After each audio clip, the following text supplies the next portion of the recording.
फुल्यांची मी कन्या. अवघ्या 9व्या वर्षी ज्योतिराव फुले या माणसाशी माझे लग्न झाले. आता हळूहळू मला कळायला लागले की ज्या माणसाशी माझे लग्न झाले तो माणूस साधा सुद्धा माणूस नाही, तर या जगाला ऊर्जा देणारे एक क्रांतीसूरीच आहे. त्या काळी बायांना उंबरं ओढण्याची परवानगी नव्हती. बायच्या जातीने कसं आपण बरं, आपलं घर बरं आणि घरातली माणसं, स्त्री पुरुष उच्च आणि खालीच विद्ध होता. पण त्या सर्वांवर एकच उपाय, तो म्हणजे शिक्षण. शिक्षणाचा ध्यास एकच ज्योतिरावांच्या मनात होता.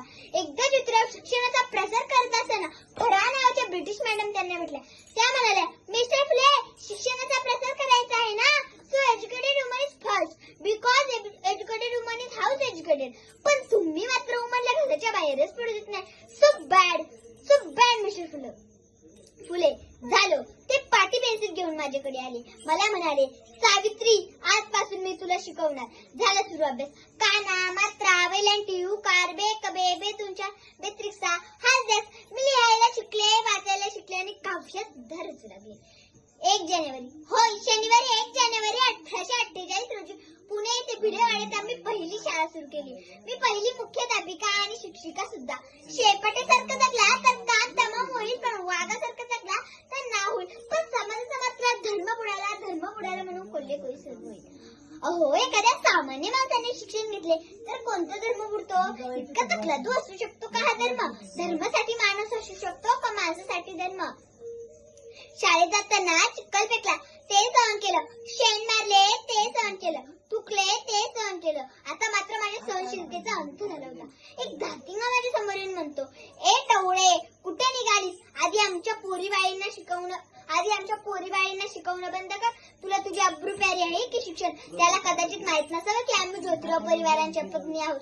अशी घेतली आणि त्याच्या कानाखाली लावली. त्यानं सुनावलं, आज आला ते बरं केलं, उद्या आला ना ही धरती तुझ्या रक्ताने रंगवून टाकेल.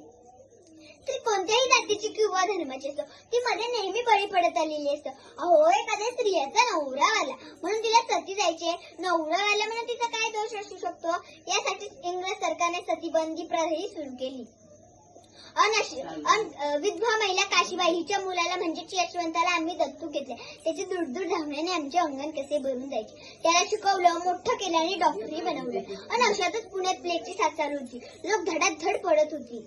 मी त्याला सांगितलं, यशवंता, हॉस्पिटल उभारायचे. त्याने हॉस्पिटलही भरलं आणि त्यात रुग्णालयांचा उपचारही करत होता. पण प्लेग हा संसर्गजन्य होता. तो कधी ना कधी मलाही होणार होता. पण मुळीच आम्ही जगलो या समाजासाठीच ना.